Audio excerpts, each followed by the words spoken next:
महात्मा उपासक डॉक्टर सोहनराज तातेड़ पुनरुत्थान और आत्मविज्ञान के बाद अब ला रहे हैं सनातन सत्य, जैसी दृष्टि वैसी सृष्टि, कुदरत कुदरती रचना। भाई और बहनों, मातृशक्ति को नमन। स्टूडियो में आपका हार्दिक स्वागत, अभिनंदन, सत्कार है। सनातन सत्य, दृष्टि विज्ञान आपको रियल ट्रुथ देता है, आपको रिलेटिव ट्रुथ से छुटकारा दिलाता है, ताकि कि आपको शाश्वत सुख की प्राप्ति हो। ऐसा सुख मिले कि जिसके पीछे कोई दुख नहीं हो, ऐसे सिद्धांत देता है सनातन सत्य। ये आपके जीवन की बात बताता है, आपके जीवन के सुधार की बात बताता है, आपके नेगेटिव थॉट्स को हटा के पॉजिटिविटी में बदलता है, क्योंकि हमारा उद्देश्य व्यक्ति को सुधारना है। ये सारा कार्य हम अलग अलग एपिसोड्स, विषयों, चिंतन, भावधारा के माध्यम से करते हैं। तो आज हम बहुत सुंदर विषय लेकर के आपके सामने प्रस्तुत हो रहे हैं। आज का हमारा विषय है कि योग भगावे रोग। भाई और बहनों, बहुत ही सुंदर विषय है। दो शब्द हमारे सामने आ गया, एक तो रोग और एक हो गया है योग। रोग एक बीमारी का नाम है, उस बीमारी को ठीक करने के लिए निवारण है योग। यानी दोनों एक दूसरे के पूरक है। एक समस्या है तो एक समाधान है। जीवन की हर समस्या के साथ में उसका समाधान जुड़ा हुआ है। तो इसीलिए आप निराश नहीं होवें।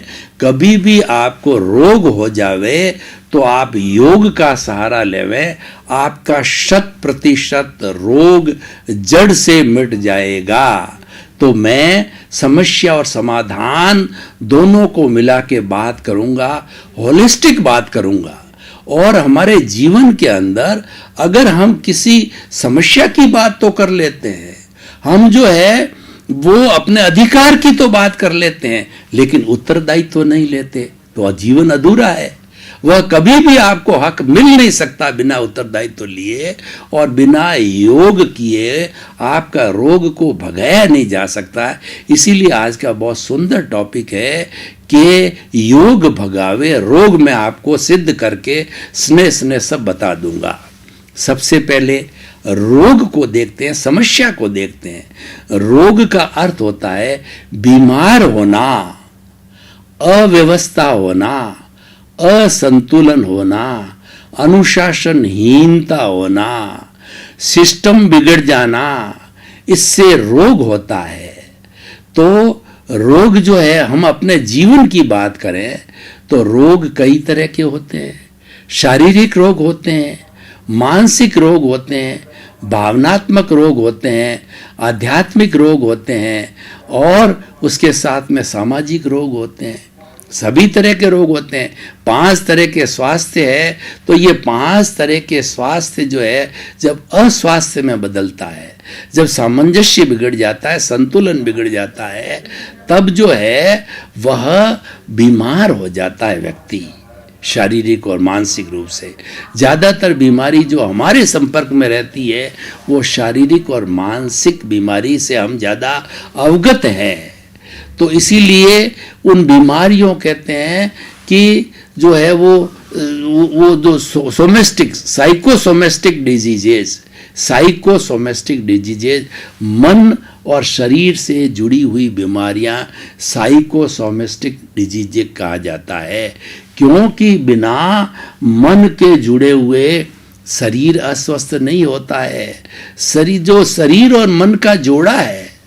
शरीर मन को प्रभावित करता है, मन शरीर को प्रभावित करता है, अकेला प्रभावित नहीं होता है। इसीलिए अगर आपका मन कमज़ोर है तो आप बीमार हो जाओगे, शरीर कमज़ोर है तो बीमार पड़ जाओगे। लेकिन मन का रोल ज़्यादा है। शरीर और मन की अपन बात करें तो मन का रोल वो ज़्यादा है। तो भाई और बहनों, ये हमने रोग की बात की। और मानसिक रोग क्या होता है कि मानसिक टेंशन, स्ट्रेस, स्ट्रेन, और जो है अपने तांता चलता रहना विचारों का, कि विचारे बंद ही नहीं हो, विचार, नींद का नहीं आना, और जितने जितने रोग की, अगर शारीरिक रोगों की बात करें, बीपी है, शुगर है, और जो है आपका ये जो है कॉन्स्टिपेशन है, और आपके साथ के अंदर बहुत से जो है यकृत की बीमारी, आपके हार्ट की बीमारी, और सारी बीमारियां शरीर के ऑर्गन्स के जो है जितनी भी है अस्वस्थ होने की बहुत सी बीमारियां हैं। आजकल तो देखिए बीमारियों के बारे में मेडिकल साइंस ने इतनी तरक्की कर दी है विज्ञान के प्रादुर्भाव से, कि मेडिकल साइंस के अंदर जो सर्जरी करने वाला डॉक्टर है वो एक भगवान का रूप होता है, और जिससे हम बहुत ज़्यादा कष्ट पा रहे हैं। और अगर डॉक्टर ने डायग्नोसिस अच्छी तरह से कर दिया तो हमको कैप्सूल और टैबलेट देते ही कुछ ही घंटों के अंदर हमारे आराम हो जाते हैं। तो जब आराम देता है तो हम उसको भगवान मान लेते हैं। वैसे संसार के भगवान है, वो रियल भगवान नहीं है, परंतु क्या है, उनको भी भगवान की, संसार के भगवान की उपमा दी गई है। देखिए जो सर्जन है हार्ट की सर्जरी करता है, घुटने की सर्जरी करता है, सभी तरह की सर्जरी करता है और व्यक्ति को एकदम स्वस्थ बना देता है, उसका रिप्लेसमेंट करके, उसका रिपेयर करके। तो संसार के भगवान तो वही, क्योंकि हमको आराम देता है, सुख देता है। तो भाई और बहनों, ये रोग की बात होगी, और मैं आपको एक बड़ा सटीक उदाहरण देना चाहता हूँ कि हमारा जो ये पूरा शरीर है वो 60 खरब कोशिकाओं से बना है, और हर जीवित प्राणी के अंदर कोशिका होती है। जेनेटिक इंजीनियरिंग कहती है where there is a cell there is a life, without the cell there is no life at all, without the जो cell anything can't be animate, and where there is a cell, in the center of the cell, that is called nucleus, where in the nucleus chromosomes are there and our genes are there, DNA, RNA are there, and this cell is a powerhouse in itself. देखिए कि हमारे घरों में बिजली आती है शहर में तो एक पावर हाउस है होती है, लेकिन शरीर में 60 खरब कोशिकाएं हैं, वो 60 खरब पावर हाउस है। और ये कोशिका इतनी पावरफुल होती है कि आजकल तो जो है वो हमारे सेल के माध्यम में जो है वो हमारी स्टेम सेल से और जीन्स के, स्टेम सेल का भी भाग जीन, जेनेटिक इंजीनियरिंग है इतनी तरक्की कर दी कि जीन के माध्यम से जीन थेरेपी होती है, बहुत सी बीमारियों को हल किया जाता है बिना ऑपरेशन किए। स्टेम सेल के माध्यम से जो है बहुत सी बीमारियों का जो है इलाज किया जाता है। किसी के अंदर बुद्धि कम है तो वैसे जीन्स का प्रत्यारोपण करने से बुद्धि को बढ़ाया जा सकता है, व्यक्ति की शिथिलता को बढ़ाया जा सकता है, और व्यक्ति के जो और गुणों को भी जीन्स प्रत्यारोपण से ठीक किया जा सकता। तो मैं उन कोशिका की बात कर रहा हूँ कि 60 खरब कोशिकाएं ये सारी आपस में होमोस्टेटिक कंडीशन, यानी अपने अपने अनुशासन, अपना अपना योग का पालन करके इस शरीर को स्वस्थ रखते हैं। इतना बड़ा सिस्टम है। और हमारा जो मनुष्य जीवन का जो भीतरी जगत है, भीतर की जो फैक्ट्री है, इतनी बड़ी विश्व की कोई फैक्ट्री नहीं है। और इस दुनिया में जितना विज्ञान आया है, जितना प्रकृति में विकास हुआ है, सब मनुष्य के द्वारा किया गया है। और मनुष्य के शरीर को बेस मान करके उसके आधार पर सारा साइंस का विकास किया गया है। तो विश्व की सबसे बड़ी फैक्ट्री हमारा शरीर का जो भीतरी भाग है, हमारी बुद्धि, हमारा अंतःकरण है। मन, बुद्धि, चित्त और अहंकार, ये अंतःकरण इस पूरे शरीर को जो है गाइड करता है, अनुशासित करता है। तो भाई और बहनों, ये सारा मिलकर के शरीर को मिलाते हैं। तो मैं बड़ा एक उदाहरण देना चाहता हूँ कि आज विश्व के अंदर मानव जाति 7.8 अरब की है, 210 कंट्री की आबादी इतनी है।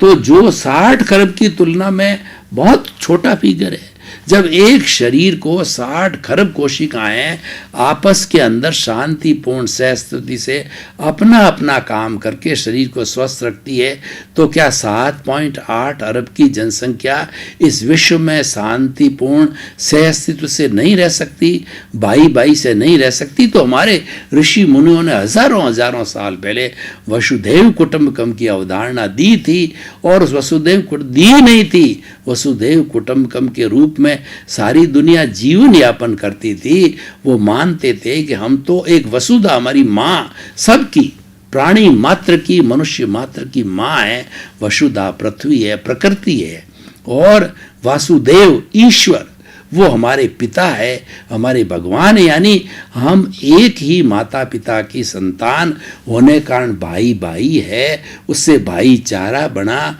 उससे भातृत्व बना, उससे जो है सारी बातें बनी।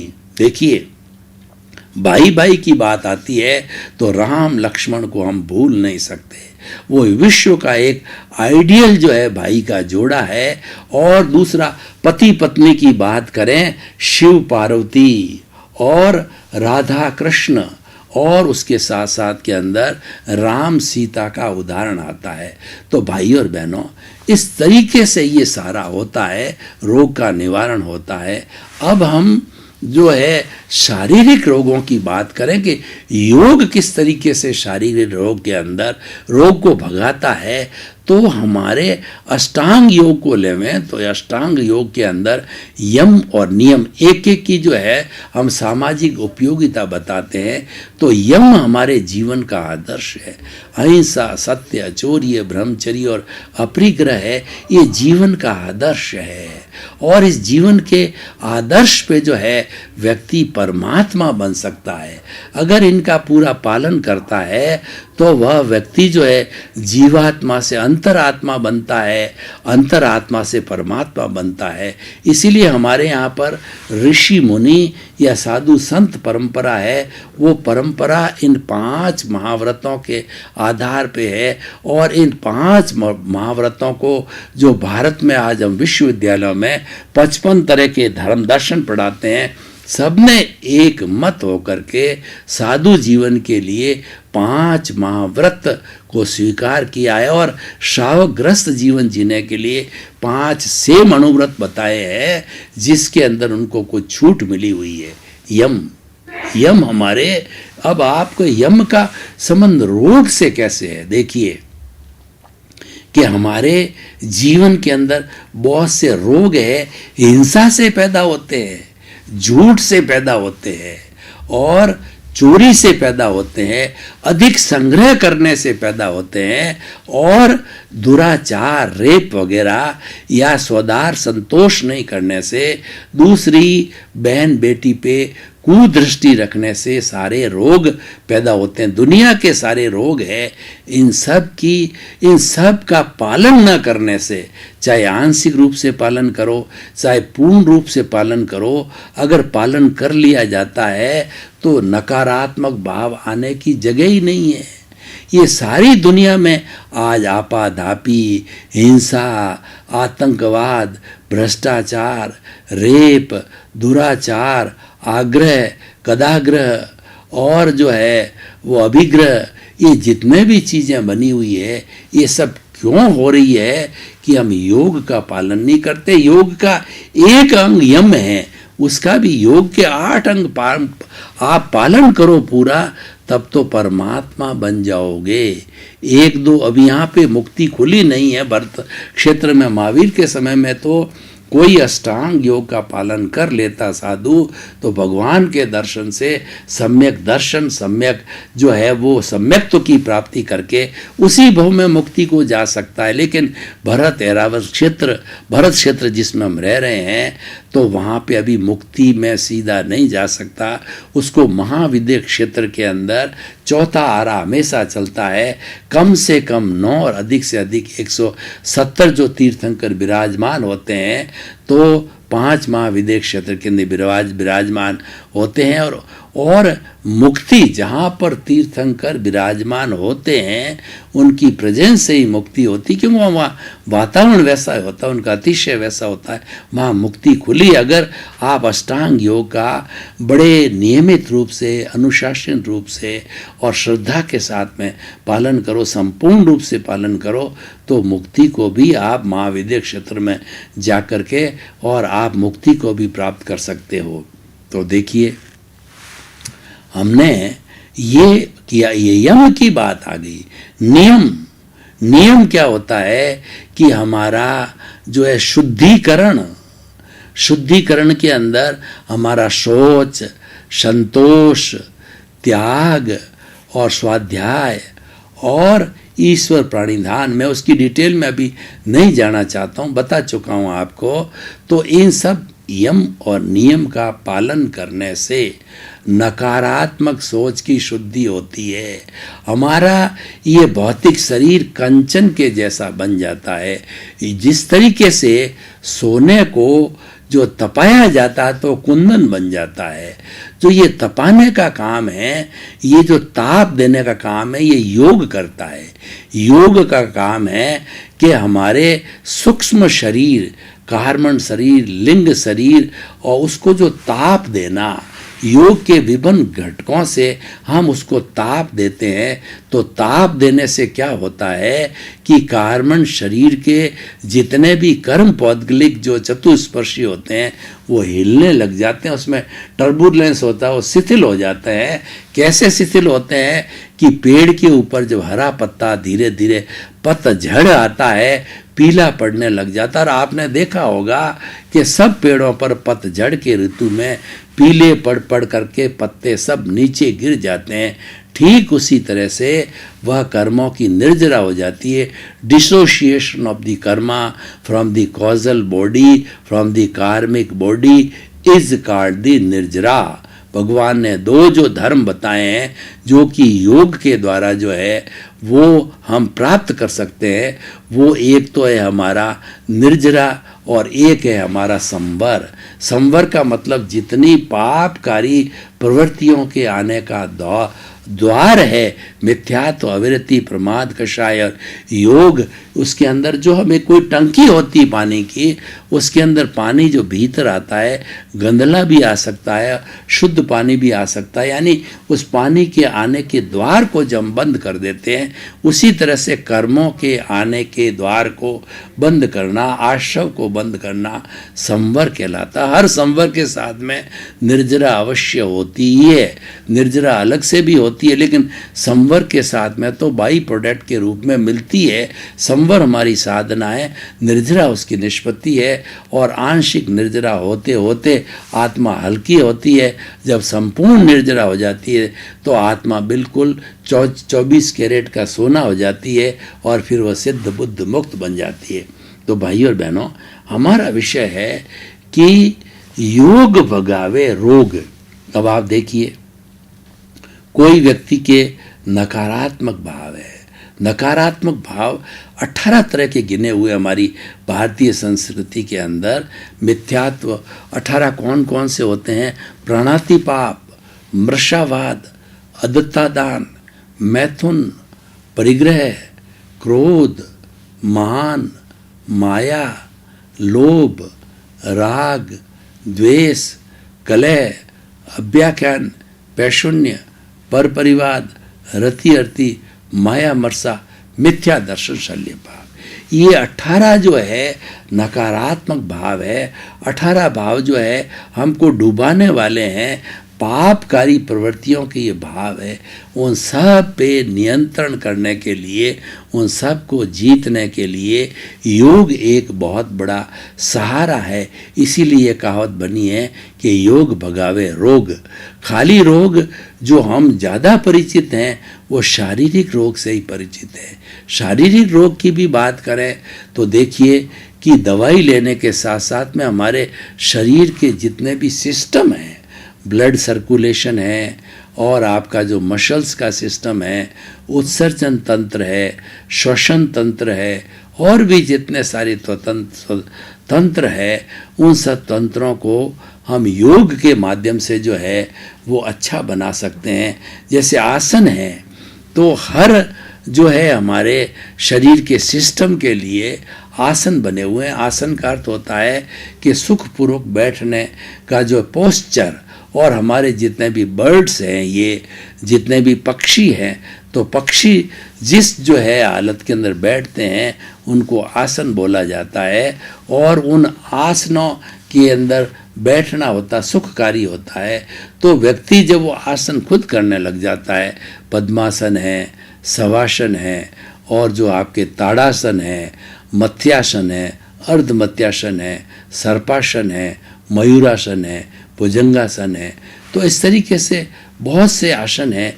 उन सब के आसन करने से हमारे सीक्रेशंस, हमारे जितने भी जो है स्राव है, वो स्राव है वो अच्छा फ्लो होना चालू हो जाता है।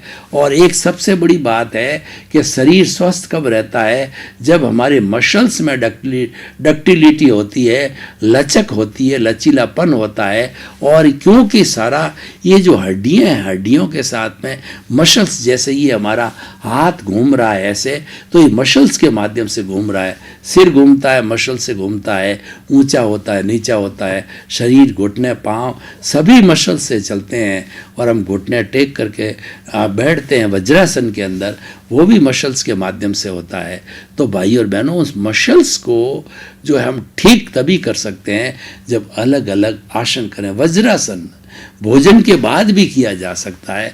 इस वज्रासन में इतनी ताकत है, दोनों घुटनों को मिला करके कुछ देर तक एड़ी जो है वो जो है एड़ी ऊपर की तरफ हो, पंजा नीचे की तरफ ज़मीन से टच हुए, वो उसके अंदर बैठने से हमारा शरीर एकदम स्मार्ट रहता है, सारी गैस निकल जाती है। और पाचन तंत्र तो इतना मजबूत रहता है, इतना जल्दी ठीक हो जाता है वज्रासन से। अगर छोटी मोटी गैस होती है तो वज्रासन करते ही निकल जाती है।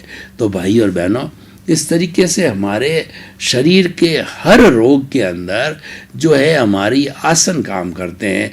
क्योंकि आसन सक्रिय होने पर जो हमारे वात, पित्त और कफ जो है शरीर में विकृतियां जुड़ी होती है, टॉक्सिन्स होते हैं, उन टॉक्सिन्स को ब्लड के, उनसे जहाँ भी टॉक्सिन्स है उनको सब उत्सर्जन तक लाता है।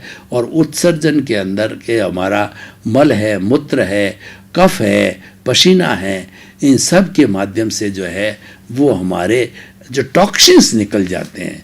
और शरीर के अंदर बीमार व्यक्ति टॉक्सिन्स के कारण ही पड़ता है।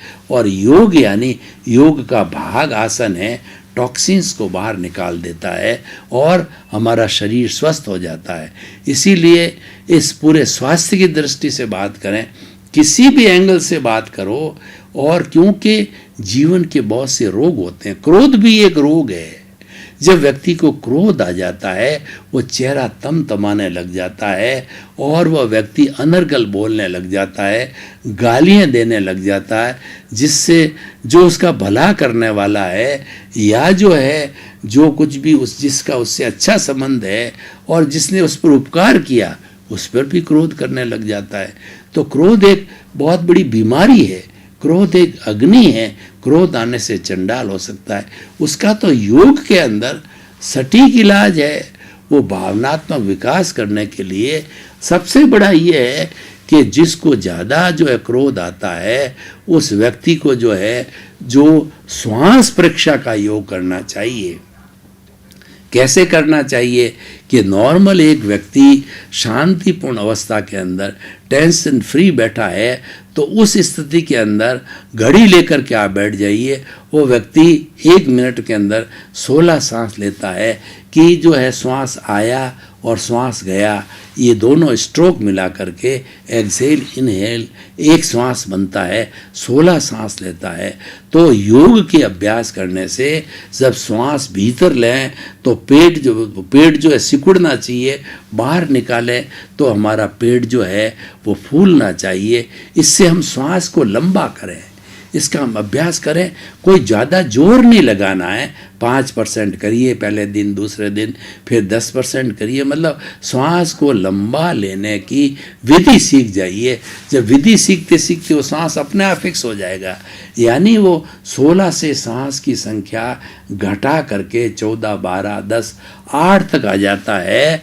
तो हमारे जितने भी मेडिकल साइंस के लोग हैं, एक्सपर्ट्स हैं, वो ये गारंटी लेते हैं कि प्रति मिनट 8 की सांस लेने वाला व्यक्ति को कभी क्रोध नहीं आएगा। भाई और बहनों, आपका बहुत बहुत धन्यवाद। आप हमारा ये सनातन सत्य कार्यक्रम देख रहे हो और बराबर देखते रहिए। सनातन सत्य कार्यक्रम में इतनी संभावना है कि बहुत अच्छे अच्छे सूत्र दिए जाते हैं, आपको कई टिप्स दिए जाते हैं, आपको सिद्धांत बताए जाते हैं, और आपको कई कहानियों के माध्यम से और आपको उदाहरण के माध्यम से और दोहों के माध्यम से सब तरीके से गागर में सागर भरा जाता है। हमारा उद्देश्य है सर्वे भवन्तु सुखिनः सर्वे सन्तु निरामया। इसी क्रम में आपका जीवन आनंदमय हो, मंगलमय हो। आप शतायु होकर के अपने परिवार के साथ रह करके खूब परोपकार करें।